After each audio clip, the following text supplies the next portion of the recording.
జైబీన్ దినపత్రికలో రాసిన ప్రధాన వార్తలకు సంబంధించిన వార్తలకు వెళ్ళే ముందు ఫోన్ ఇన్ కార్యక్రమం ఉంటే దాంతో పాటు ఎవరైతే మాట్లాడుతున్న వాళ్ళందరూ కూడా చెప్పేసిన ప్రయత్నం. కిల్లర్స్ని కాపాడుతున్నది ఎవరు?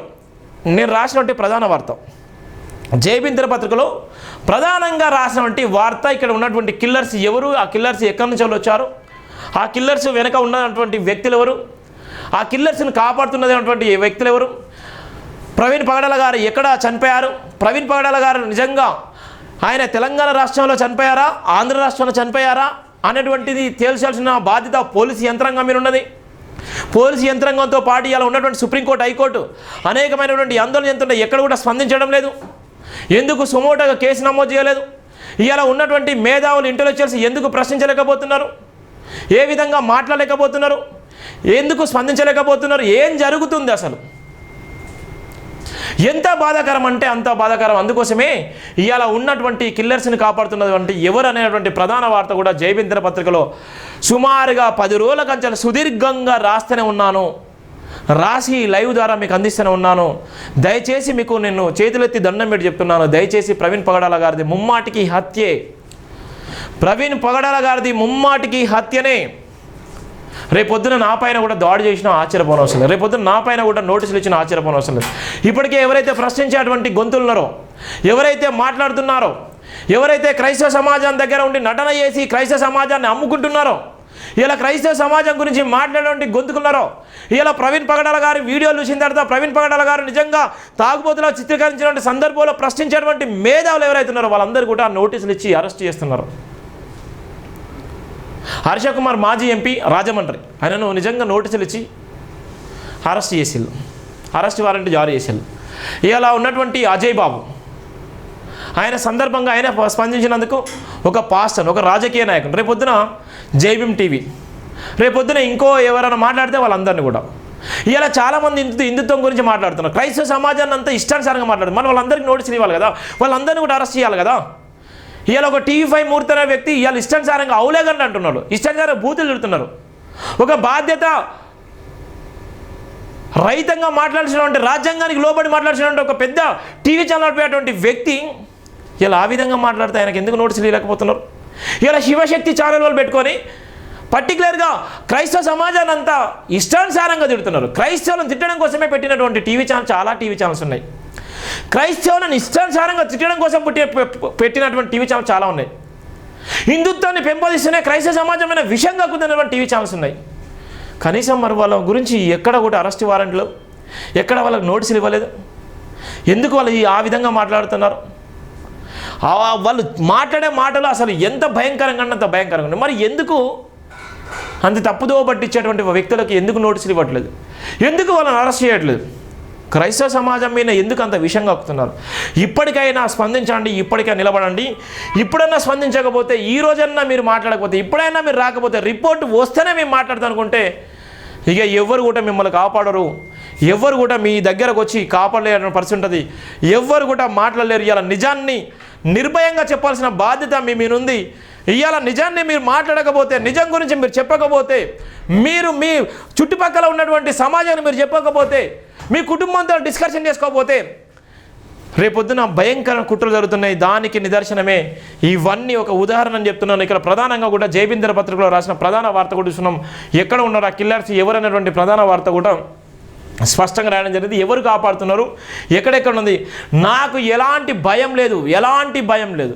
నేను ఎవరి మీదన్నా రాస్తాను. తప్పని రాయడానికి నా దగ్గర చాలా సాక్ష్యాధారాలు ఉన్నాయి. నేను చెప్తున్నాను, చాలామంది పోలీసు అధికారులు మీ దగ్గర ఉంటే సాక్ష్యాధారాలు పంపించండి. ఇంతకన్నా సాక్ష్యాధారాలు ఏం కావాలి? ఇంతకన్నా ఎవిడెన్స్ ఏం కావాలి? ఇంతకన్నా సాక్ష్యాధారాలు ఏం కావాలి? ప్రవీణ్ పగడాల విషయంలో A1 ఏదైతే ఉన్నారో, A1 నిందితులు, A2, A3, A4, A5, A6, A7 ఇంకా చాలామంది ఎవరైతే ఉన్నారో వాళ్ళందరూ కూడా తెలిసినప్పుడు కూడా ఎందుకు బయట పెట్టలేకపోతున్నారు? ప్రవీణ్ పగడాల గారు నిజంగా తాగి చనిపోతే ఇన్ని లక్షల మంది ఎందుకు ప్రశ్నిస్తారు? ఇన్ని లక్షల మంది రోడ్ల మీదకి ఎందుకు వస్తారు? ఇన్ని లక్షల మంది ఎందుకు డిబేట్ చేస్తారు? ఇన్ని లక్షల మంది అయ్యో పాపని ఎందుకు అంటున్నారు? ఇలా ప్రవీణ్ పగడాల విషయంలో తాగి చనిపోయినని ఇలా హిందుత్వం చెప్పుకున్నటువంటి వ్యక్తులు వాళ్ళు ఎందుకు అంతగానో రియాక్ట్ అవుతున్నారు?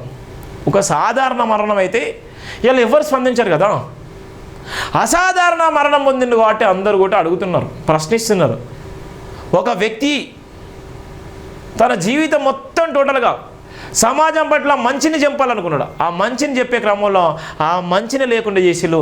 అందుకోసమే ఇలా క్రైస్తవ సమాజం అంతా మాట్లాడుతుంది. ఇలా ఉన్నటువంటి ప్రధాన వార్త కూడా చూసిన చనిపోయిన స్థలమును కొవ్వూరు టోల్ ప్లాజా ఆయన చనిపోయినటువంటి ప్రదేశం కూడా మనం చెప్తున్నాం. ఎక్కడ జరిగింది, ఏం జరిగింది, ప్రవీణ్ పగడాల విషయంలో ఏం జరగబోతుంది అనేటువంటి ప్రధాన వార్త కూడా గత 10 రోజుల కంచెలు రాస్తున్నాను. ఇక్కడ ఉన్నటువంటి ఎవరు ఆ కిల్లర్స్ని కాపాడుతున్నది ఎవరు అనేటువంటి ప్రధాన క్వశ్చన్ మార్క్ కూడా పెట్టడం జరిగింది. ఎవరేమైనప్పటికీ వాళ్ళ వెనక ఎంత పెద్ద వ్యక్తులున్నా, ఎంత పెద్ద శక్తులున్నా, ఎలాంటి ప్రభుత్వాలున్నా, ఏ ప్రభుత్వం ఉన్నా, ఎలాంటి మేధావులున్నా, ఎందుకు వాళ్ళని కాపాడుతున్నారో, ఎందుకు బయట పెట్టలేకపోతున్నారో అనేది కూడా ఇలా స్పష్టంగా రాసినటువంటి ప్రధాన వార్త కూడా మీకు చూపెట్టడం జరుగుతుంది. ఎవరు కూడా మనలాగా రాసినటువంటి ఏ పేపర్లో ఏ టీవీ ఛానల్ కూడా ఇలా రాయట్లేదు. నువ్వు చూడండి. అందుకోసమే క్రైస్తవ సమాజమా ఇప్పటికైనా కళ్ళు తెరిచి ఆలోచించండి.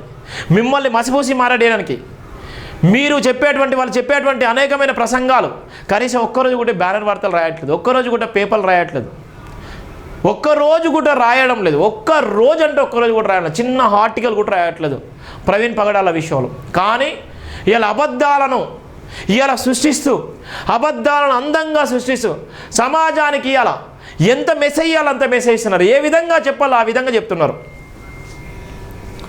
కోట్ల మంది విశ్వాసుల మనోభావాల కన్నా అంతకుల ముఖ్యమా? మత కల్లోలను రెచ్చగొడుతున్నది విచారణ కమిటీనా లేకపోతే ప్రభుత్వమా? బిక్కుమంటూ భయాందోళనలో బ్రతుకుతున్న క్రైస్తవ సమాజం, ప్రజలు కాపాల్సిన ప్రభుత్వాలే ప్రాణాలు తీయిస్తుంటే మతోన్మాదులు పకపక నవ్వుతున్నారు. పాస్టర్ ప్రాణం అంటే ప్రభుత్వానికి అంత అలుస, మూల్యం చెల్లించుకునే రోజు తప్పకుండా వస్తుంది, తస్మత్ జాగ్రత్త. ప్రభుత్వం పరువు కాపాడుతామంటూ యాక్సిడెంట్గా చిత్రీకరిస్తున్నది ఎవరు? ఇటు కేసు విచారణ, అటు నాయకుల ఆదేశాలు హెల్మెట్ మాస్క్ ధరించుకొని కొనసాగిస్తున్నట్లుగా ఉన్నాయి. పాస్టర్ని ఎక్కడ పట్టుకున్నారు, ఎక్కడ చంపారు, ఎక్కడ పడేశారు వెల్లడించండి. 300 సీసీ కెమెరాలను పరిశీలిస్తున్నా పోలీసు అధికారులకు హత్యాకోణం కనిపించట్లేదా? కావాలనే కనుమరుగు చేస్తున్నారు. అధికార ప్రభుత్వం ఆదేశాలకు లొంగుతున్నారా? సోషల్ మీడియాలో జరుగుతున్న అకృత్యపు కుట్రలను పోలీసు అధికారులు ఎందుకు ఛేదించడం లేదు? మాజీ ఎంపీకి నోటీసులు ఇచ్చారు, నిరసన వెళ్తున్నారు, క్రైస్తవులు అణచివేస్తున్నారు. అధికారుల విచారణ అంటే ఇదేనా? ఆంధ్ర హోంమంత్రి ఆదేశించిన విచారణ వివరాలు ఎక్కడ? ఆంధ్ర హోంశాఖ మంత్రి ఆదేశించినటువంటి విచారణ ఎక్కడి వరకు వచ్చింది? ఆయన కాపాడుతున్నటువంటి వ్యక్తులు ఎవరు? ఎటుపోతుంది సమాజం?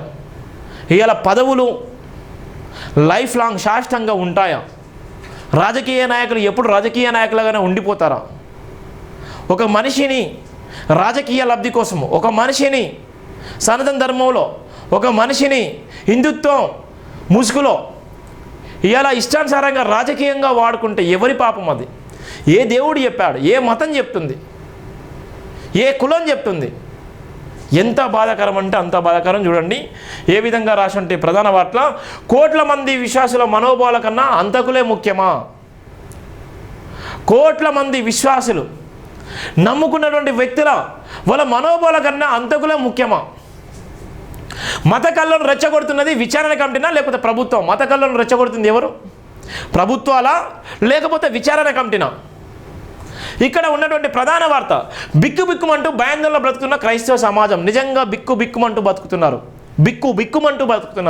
కనీసం ప్రశ్నించలేని పరిస్థితిలో బ్రతుకుతున్నారు. కనీసం బయటకు వచ్చి చెప్పలేనటువంటి పరిస్థితులు, కనీసం నోరు మెదపలేని పరిస్థితులు, కనీసం ప్రొటెక్షన్ చేసుకోలేని పరిస్థితులు, కనీసం ఎక్కడ కూడా ప్లాకార్డ్స్ పట్టుకొని నిరసన తెలపలేని పరిస్థితులు ఉన్నారు. అందుకోసమే బిక్కుమంటూ బతుకుతున్నారు. ఎందుకోసం? మీరు ఇంకా ఆత్మగౌరవం కోసం మీ మీద దాడులు వేస్తుంటే మీరు ఇప్పుడు కూడా బయటికి రాకపోతే ఎవరి కోసం మీ అస్తిత్వము? ఎందుకోసం మీ ఆలోచన విధానము? ఇంకా ఇప్పుడు ప్రశ్నించకపోతే ఇంకెప్పుడు ప్రశ్నిస్తారు? ఇప్పుడు మాట్లాడకపోతే ఇంకెప్పుడు మాట్లాడతారు అనేటువంటిది ప్రధానంగా కూడా రాసిన వార్త.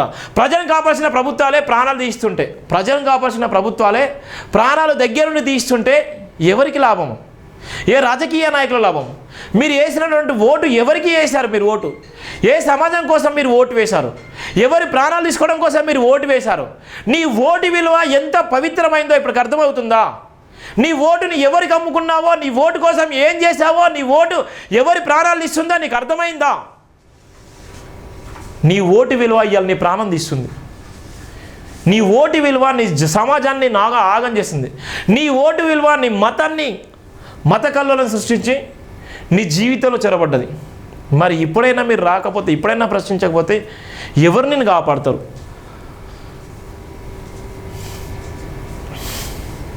ప్రజలను కాపాల్సిన ప్రభుత్వాలే ప్రాణం తీస్తుంటే మతోన్మాదులు పక్కపక్క నవ్వుతున్నారు. ఎవరైతే ఉన్నారో, ఎవరైతే మతోన్మాద శక్తులు ఉన్నారో, ఎవరైతే వాళ్ళందరూ కూడా నవ్వుకుంటున్నారో, నిజంగా నవ్వుకుంటున్నారు, క్రైస్తవ సమాజాన్ని చూసి నవ్వుతున్నారు, వెకిలి చేష్టలు నవ్వుతున్నారు. ఇలా మనం చాలా వరకు మనం కామెంట్ చేస్తుంటే మనం చాలామంది కూడా మనం మార్నింగ్ లైవ్లో మాట్లాడేటప్పుడు అనేక మంది కూడా వాళ్ళు కామెంట్ చేస్తున్నారు. ఎంత భయంకరంగా కామెంట్ చేస్తున్నారు, ఎంత భయంకరంగా మాట్లాడుతున్నారు, ఎంత అవమానం చేస్తున్నారు, ఎలాంటి నవ్వుకుంటున్నారు.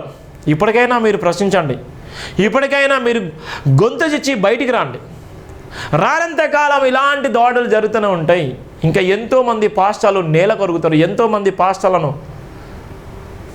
వాళ్ళు ప్రశ్నించే గొంతుకలు వాళ్ళందరినీ కూడా లేకుండా చేస్తారు. జాగ్రత్త అనేటువంటి ప్రధాన వార్త కూడా రాసిన నేపథ్యం ఉంది. పాస్టర్ ప్రవీణ్ పగడాల మృతి పట్ల విచారణాధికారులు హత్యారే కోణాన్ని పరిగణలోకి తీసుకొని విచారిస్తున్నారా? యాక్సిడెంట్గా చిత్రీకరించి కేసును మూసివేసి ఆధారాలు సృష్టిస్తున్నారా? ఎటు తేల్చలేకపోతున్న డాక్టర్ బరిగల శివ తీవ్ర అనుమానాలను వ్యక్తపరుస్తున్నారు. కేసు విచారణ విషయంలో అధికారులు కేసును ఛేదించే విషయంలో ప్రభుత్వ నాయకులు ఆదేశాలు హెల్మెట్ మాస్క్ ధరించుకొని కొనసాగిస్తున్నట్లుగా ఉందన్నారు. ఆధారాలను నివృత్తి పరచాల్సిన విచారణ అధికారులు క్రైస్తవ సమాజంపై విరుచుకుపడుతూ కేసు విచారణకు సంబంధించిన ఆధారాలను ఇవ్వండి అంటూ బెదిరింపులకు గురి చేయడం విడ్డూరంగా ఉందన్నారు. ఆర్టిఫిషియల్ ఇన్ఫర్మేషన్ AI సాంకేతిక పరిజ్ఞానంతో తప్పుడు వీడియోలను సృష్టించి చిత్రీకరించి వాటిని కూడా ఇష్టానుసారంగా వాడుకుంటున్నారు. ఎంత బాధాకరం అంటే అంత బాధాకరం. చూడండి ఎంత ఆర్టిఫిషియల్ వీడియోస్ ఏ విధంగా చేస్తున్నారు, ఏ విధంగా చిత్రీకరిస్తున్నారో, ఏ విధంగా ప్రవీణ్ పగడాలను చిత్రీకరించి ఏ విధంగా తప్పుదో పట్టిస్తున్నారో, ఏ విధంగా ఈ సమాజాన్ని అల్లకల్లోలం సృష్టిస్తున్నారో, ఏ విధంగా అవహేళన చేస్తున్నారు, అవమానానికి గురి చేస్తున్నారు. చాలా బాధాకరం. చూడండి ఎంత బాధాకరం అంటే అంత బాధాకరం. కొవ్వూరు టోల్ ప్లాజా ఇక్కడ చనిపోయినటువంటి స్థలం ఎంత దారుణం ఉంది. ఎవరు కాపాడుతున్నారు? ఎవరు కాపాడుతున్నారు? మోడీ కాపాడుతున్నాడా? చంద్రబాబు నాయుడు కాపాడుతున్నాడా? పవన్ కళ్యాణ్ కాపాడుతున్నారా? నారా లోకేష్ కాపాడుతున్నారా? ఇక్కడ ఉన్నటువంటి హోంమంత్రి మంగళపూడి అనితక్క కాపాడుతుందా? ఎవరు కాపాడుతున్నారు? హంతకులు ఎక్కడ ఉన్నారు? హంతకులకు ఇప్పటిదాకా తెలియకుండా ఉంటుందా? దీన్ని సీసీ కెమెరాలో ఉన్న తర్వాత, ఇంత టెక్నాలజీ ఉన్న తర్వాత 300 సీసీ కెమెరాల పర్యవేక్షణ కొనసాగిస్తున్నప్పటికీ, ఇన్ని సీసీ కెమెరాలు దాటుకొని ప్రవీణ్ పగడాల గారు చనిపోయినటువంటి సందర్భాన్ని ఇన్ని కెమెరాలు పరిశీలిస్తున్నప్పటికీ ఎక్కడ కూడా మీకు దొరకట్లేదా? ఆయన తాగిందే చూపెడుతున్నారు, ఆయన పడ్డదే చూపెడుతున్నారు, ఆయన ఎక్కడి నుంచి జర్నీ స్టార్ట్ అయింది. ఎందుకు మీరు ఫోన్ డాటాను బయట పెట్టలేకపోతున్నారు? ఆయన ఫోన్ డాటాను ఎందుకు బయట పెట్టలేకపోతున్నారు? ఫోన్ డాటాలో ఎవరితో మాట్లాడు, ఎంతసేపు మాట్లాడినా ఎందుకు బయట పెట్టలేకపోతున్నారు? ఆయన ఫోన్ ఎక్కడ స్విచ్ ఆఫ్ అయిందో ఎందుకు చెప్పలేకపోతున్నారు? ఆయన ఫోన్కు బేరింపు కాల్స్ వచ్చినా ఎందుకు బయట పెట్టలేకపోతున్నారు? లాస్ట్ కాల్ కానీ, లేకపోతే ఆయన కాల్ ఇచ్చినటువంటి కాల్స్ కానీ, ఆయన ఏ టవర్లో ఫోన్ స్విచ్ ఆఫ్ అయిందని ఎందుకు బయట పెట్టలేకపోతున్నారు? ఓన్లీ 300 సీసీ కెమెరాలు పర్యవేక్షిస్తున్నారు. ఇంత టెక్నాలజీ ఉన్న తర్వాత, ఆర్టిఫిషియల్ ఇంటెలిజెన్స్ కూడా ఉన్న తర్వాత ఇలా ఎందుకు పరిగణలోకి తీసుకోలేకపోతున్నారు? ఎంత బాధాకరం అంటే అంత బాధాకరం. ఎంత దారుణమైన కుట్రలు వేస్తున్నారో, ఎంత కుట్రలు వేసి ఇవాళ మిమ్మల్ని పాస్టర్లందరినీ కూడా రోడ్ల మీదకి రాకుండా, క్రైస్తవ సమాజాన్ని అంతా రోడ్ల మీదకి రాకుండా ఇవాళ ఆర్టిఫిషియల్ ఇంటెలిజెన్స్తోనే ఇవాళ మేము అందరినీ కూడా నోర్లు మూపిస్తున్నారు. మీకందరికీ సత్యం అని తెలిసినప్పటికీ, ప్రవీణ్ పగడాల గారిది ముమ్మాటికి హత్య అని తెలిసినప్పటికీ కనీసం మీరు ప్రశ్నించలేనటువంటి పరిస్థితులు అంటే నిజంగా చాలా బాధ అనిపిస్తుంది. మీరు ప్రశ్నించలేనటువంటి సందర్భం ఉందంటే చాలా బాధ అనిపిస్తుంది. కనీసం దయచేసి మీరు ఎలాగో ప్రశ్నించరు, మీరు ఎలాగో మాట్లాడలేదు, మీరు ఎలాగో నిజంగా క్రైస్తవ సమాజాన్ని అంతా డబ్బుల కోసమే మీరు నిజంగా మతం పేరు చెప్పి సంపాదిస్తున్నారో నాకు అర్థం కావట్లేదు. మీ డబ్బే వరకు క్రైస్తవ సమాజం ఇచ్చేటువంటి డబ్బులు ఇలా ఉన్నటువంటి పేద బడుగు బలైన వర్గాలు, SC ST BC మైనార్టీలు అందరూ కూడా ఇలా క్రైస్తవ సమాజాన్ని నమ్ముకున్నారు. ఇలా అనేకమైనటువంటి మతాలను వద్దనుకొని ఇలా మీరు చెప్పే ప్రసంగాలకు వాళ్ళు ఇలా ఆకర్షితులై మీ చర్చిలకు వచ్చి ఇలా ఉన్నారు. కనీసం మీ చర్చి పాస్టర్లకు సంబంధించి ఇలా క్రైస్తవ సమాజాన్ని ఇలా ఉన్నటువంటి జీసస్ని ఇష్టానుసారంగా మాట్లాడుతుంటే కనీసం ప్రశ్నించకపోతే నువ్వు ఎవరికి నువ్వు మెసేజ్ ఇచ్చినట్టు, ఏ జాతి కోసం నిలబడ్డట్టు, ఎవరి అస్తిత్వం కోసం నిలబడుతున్నట్టు ఇలా చాలామంది వివిధ రకాల కాల్ చేస్తున్నారు.